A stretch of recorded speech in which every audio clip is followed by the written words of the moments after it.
salinan ijazah dan sensor. Jadi salinan fotokopi ijazah itu ada 5 hal yang di plester putih, jadi kami tidak bisa membaca. Satu adalah nomor ijazah, Ya, kedua nomor induk mahasiswa Jokowi, ya. kemudian cap legalisir ditutup juga, kemudian tanda tangan rektor dan tanda tangan dekan. Nah, bagi kami itu aneh, apakah keterbukaan seperti itu? Ya. Jadi pada prinsipnya karena dari 8 permohonan informasi, 8 apa 7 nih ya, 7 ya. 7 permohonan informasi yang diajukan ke KPU, KPU menyatakan terbuka, maka sesuai hukum acara di Komisi Informasi nanti prosesnya melalui mediasi. Nanti silahkan di mediasi, pihak pemohon menyampaikan mintanya yang seperti apa, ya, dikelirkan di mediasi. Kalau nanti mediasinya tidak selesai, kita lanjut ke adjudikasi, ya. Baik, silahkan dari majelis kalau ingin diganti tentang KPU.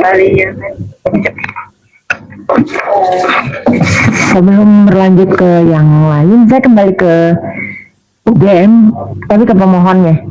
Pemohon, kita samakan kembali waktu keberatan itu diterima sama pemohon itu tanggal berapa ya? Surat keberatannya. Kalau ngelihat dari surat kan tanggal 9 September. Diterimanya sama pemohon tanggal berapa?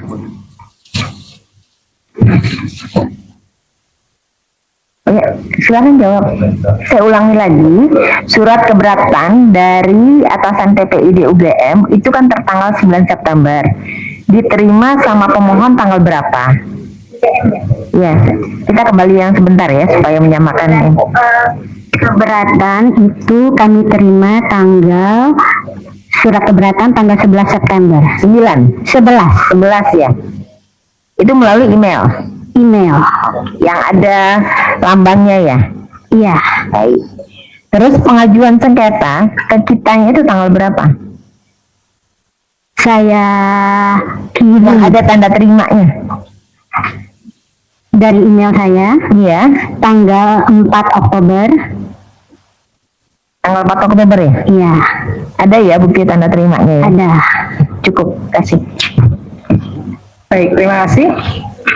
Saya ke Komisi Pemilihan Umum DKI Jakarta. Kami akan cek dulu nih permohonan informasi diajukan tanggal berapa?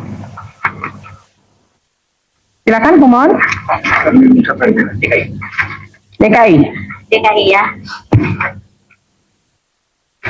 DKI sama pada hari yang sama tanggal 31 Juli. 31 Juli. Ya. Dari termohon menerima di tanggal yang sama? Iya, kami menerima melalui email Bu Ketua dan kami registrasi di tanggal 1 Agustus 2025. Direspon nggak? Kami respon di tanggal 13 Agustus 2025. 3 Agustus ya. Diterima nggak responnya diterima nggak jawabannya? Responnya Tanggal diterima ya? Suratnya diterima? ya Pak, apa isi responnya Pak? Kami menganggap beberapa permohonan yang dikecualikan, tetapi untuk beberapa hal kami sampaikan seperti SOP, mulai dari SOP pelayanan publik sampai SOP juga pencalonan juga kami sampaikan terkait perangkat aturan Ibu. Baik, kemudian keberatan di tanggal berapa? keberatan tanggal 29 Agustus. 29 Agustus. Tanggapan atas keberatan? Tanggapannya tanda terima tanggal 1, undangan serah terima tanggal Ajukan sengketa? tanggal 14 Oktober ya? Ya. Ini yang dimohonkan ke KPU DKI dengan ke KPU RI dan KPU Surakarta sama ya? Kurang lebih sama, hanya berkasnya karena terkait dengan tahun yang berbeda dan yang berbeda. Ya. Saya biar sekaligus ya, biar nggak ini. KPU Kota Surakarta, tanggal berapa pengiriman suratnya? Surakarta tanggal 31 Juli juga. 31 Juli. Ya.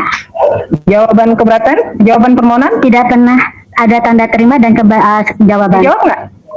Jadi tanggal 31 Juli suratnya betul melalui email KPU Kota Surakarta.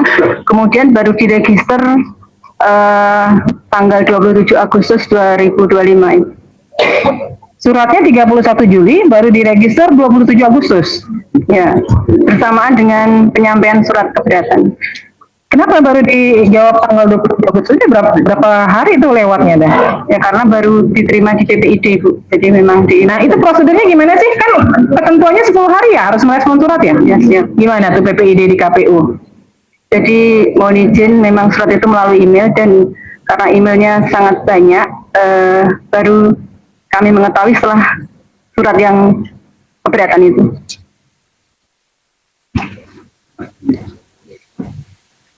Jadi diresponnya sekaligus surat keberatan. Pemohon menerima satu surat, dua surat. Satu surat. Satu surat saja. Yang direspon adalah permohonan apa keberatan? Keberatan. Keberatan. Keberatan. Keberatannya dikirim tanggal berapa? Dikirimnya tanggal 29 September. Jawabannya. Saya mengirimnya tanggal 27 Agustus. Dapat tanda terima 29 Agustus. Jawabannya 29 September. 29 September. Teman-teman semua, kembali lagi bersama saya di channel ini. Salam NKRI harga mati. Nah, teman-teman semua, ini mari kita melihat cuplikan video di mana Jokowi panik melihat video ini, ya, di mana Jokowi tak terima Kamarudin turun tangan bela Roy Suryo. Nah, teman-teman semua, mari kita bahas bersama bagaimana tanggapan atau komentar masyarakat di bawah ini. Nah, di salah satu tanggapan dikatakan Pak Kamarudin ini sudah tak tahu karakter Parco, manipulatif. Saat kasus Joshua semua Parco gak ngaku dibongkar habis di dan gol, ya. Tentu saja pemimpin dalil oleh Allah pasti akan hancur cepat atau lambat. Tentu saja ya, kalau kita bisa menilainya, pembohong harus diberi pelajaran supaya kedepannya tidak hidup lagi pembohong untuk memimpin Indonesia ini. Nah, teman-teman, semoga para pengacaranya yang punya hati nurani untuk menegakkan kebenaran, kejujuran, keadilan segera membantu Roy Suryo, Rismon, Tifa CS untuk membela, dan harus ingat kebenaran, kejujuran, dan keadilan yang akan datang mencari jalannya sendiri, ya. Nah, namun kita bisa melihat atau harusnya dibahas malah masalah foto itu milik siapa yang tertera pada kopi ijazah yang buat Nyapres, ya. Nah, bravo Pak Kamarudin Simanjuntak, semoga nanti mendampingi orang yang mencari kebenaran demi pendidikan di Indonesia yang lebih baik untuk masyarakat Indonesia nanti yang akan datang, ya. Tentu saja teman-temannya tidak mungkin DR Roy Suryo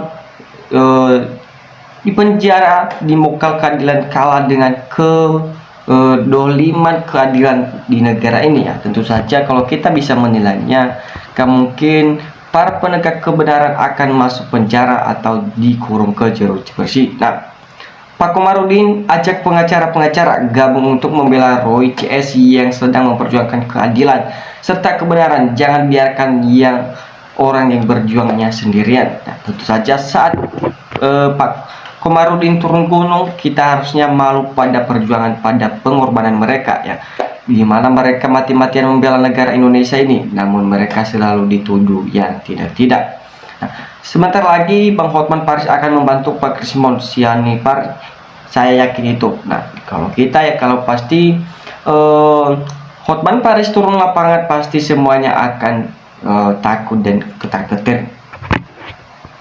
Nah, nekatnya Jokowi dan polisi memikirkan Gibran yang gak punya ijazah dan juga belum umur 40 saat calonkan wapres, ya, dimana masih dungu atau tidak sesuai dengan pendidikannya, ya. Kebanyakan rakyat Indonesia ingin kejujuran Joko Widodo tentang ijazah aslinya, ya. Tentu saja teman-temannya nggak mungkin masalah ini amburadul kalau ijazahnya Jokowi ditunjukkan ke publik atau dikasih tahu ke masyarakat. Teman-teman semua, ijazah Jokowi ini publikasikan dulu ke media seluruh Indonesia. Polisi dan Jokowi berani? Pasti tentu tidak, ya.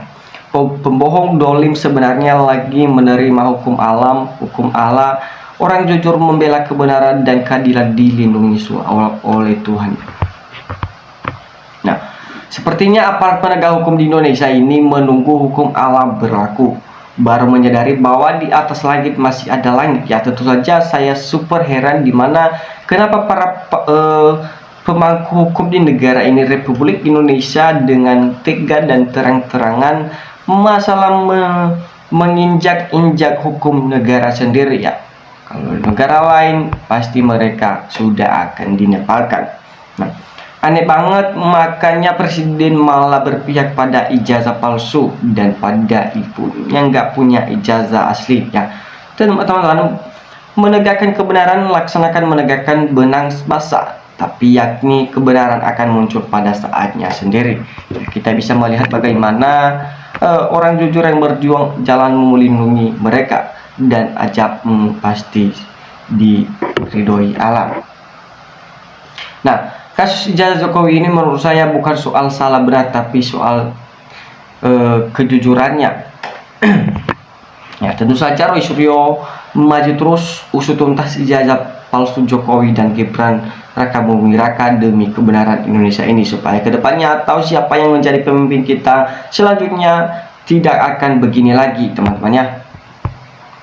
Ya, dimana Jokowi takut toko PKI perampok uang rakyat tidak punya ijazah asli. Namun semoga pengacara-pengacara yang sudah kaya raya seperti Hotman Paris, Kamarudin dan lain-lain dapat membela yang waras akal sehat, tidak membela yang salah. Ya, dan teman-teman, polisi dalam terkadang berat ingin lepas dari tanggung jawab sehingga mengalihkan ke ranah kejaksaan. Ya, dimana kita melihat ya, yang benar tetap benar, yang salah tetap salah.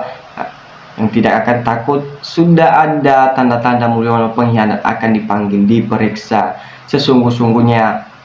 Nah, namun rakyat masih belum percaya. Teman-teman, penegak hukum di negara Indonesia ini tidak dapat dipercaya. Masyarakat banyak yang kecewa atau sudah tidak percaya lagi akan hukum dan pengadilan. Ya, dimana semua sudah muak dengan ijazah-ijazahnya Pak Jokowi ini. Nah, lanjut teman-teman ya, saya heran sama negara ini yang kita cinta ini membuktikan hukum orang dulu yang terjadi tersangka pembuktian belum ada. Apakah sekolah hukum sudah terbalik pembuktian hukumnya? Nah, mari kita lah bersama-sama teman-teman, ini semua strategi supaya ijazahnya tidak terbongkar. Nah, teman-teman, dimana kita melihat tanggapan masyarakat di sana ini, di bawah ini begitu banyak kelak-kesunya, dimana semua hampir menjerit akan semua kasus ini. Nah, teman-teman, mari kita bersama-sama untuk membela atau melihat bagaimana kedepannya ijazahnya Pak Jokowi ini. Nah, teman-teman, sekian channel kita hari ini, jangan lupa tetap tonton atau berikan tanggapan Anda di dalam kolom komentar. Nah, teman-teman, salam NKRI harga mati.